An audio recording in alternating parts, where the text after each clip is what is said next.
Viewers అందరూ ఎలా ఉన్నారు? Welcome to my channel. ఇంకా మన ఛానల్ ఎవరైతే సబ్స్క్రైబ్ చేసుకోలేదో ప్లీజ్ సబ్స్క్రైబ్ చేసుకోండి. ఈరోజు ఒక సింపుల్ రెసిపీతో మీ ముందుకు వచ్చేసా, చికెన్ పకోడీ. ముందుగా చికెన్ని నీట్గా వాష్ చేసుకొని అందులో కొంచెం పసుపు వేసుకొని సరిపడ్డ కారం వేసుకోవాలి.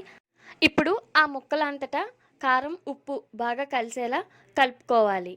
కొంచెం అల్లం వెల్లుల్లిపాయ పేస్ట్, అలానే 2 కప్స్ కార్న్ఫ్లోర్ వేసుకొని బాగా కలుపుకోవాలి. అలానే కొంచెం పడినట్టు ఫుడ్ కలర్, రెడ్ కలర్ కలుపుకోవాలి. వీడియోలో చూస్తున్నట్టు ముక్కలన్నిటికీ ఉప్పు కారం పట్టేలా కలుపుకోవాలి. ఇప్పుడు 2 గుడ్లని వేసుకొని బాగా కలుపుకోవాలి. ఇలా కలుపుకున్న తర్వాత కొంచెం నిమ్మరసం వేసుకోవాలి. ఉప్పు కారం ఎక్కువైనా తక్కువైనా ఈ నిమ్మరసం సరిచేస్తుంది. ఇప్పుడు ఒకసారి అంతటా కలుపుకొని ఒక 2-3 గంటలు పక్కన పెట్టుకోవాలి. ఇప్పుడు స్టవ్ ఆన్ చేసుకొని ఒక కడాయిలో పకోడీకి సరిపడంత నూనె వేసుకోవాలి. నూనె బాగా మరిగాక వీడియోలో చూస్తున్నట్టు ఒక్కొక్క ముక్క వేసుకోవాలి. ఈ చికెన్ పకోడీ చేయడంలో మా అత్తయ్య స్పెషలిస్ట్.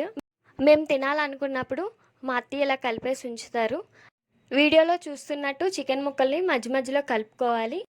2 సైడ్స్ బాగా ఫ్రై అయ్యాక ప్లేట్లోకి సర్వ్ చేసుకొని తింటే వేడివేడిగా అబ్బా యమ్మీ యమ్మీ చికెన్ పకోడీ రెడీ అయిపోయింది.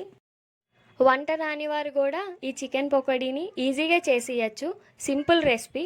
మీరు కూడా ట్రై చేయండి, తప్పకుండా నచ్చుతుంది. మరిన్ని వీడియోస్ కోసం మన ఛానల్ అయితే సబ్స్క్రైబ్ చేసుకోండి. Thank you for watching. Please do like, share and subscribe.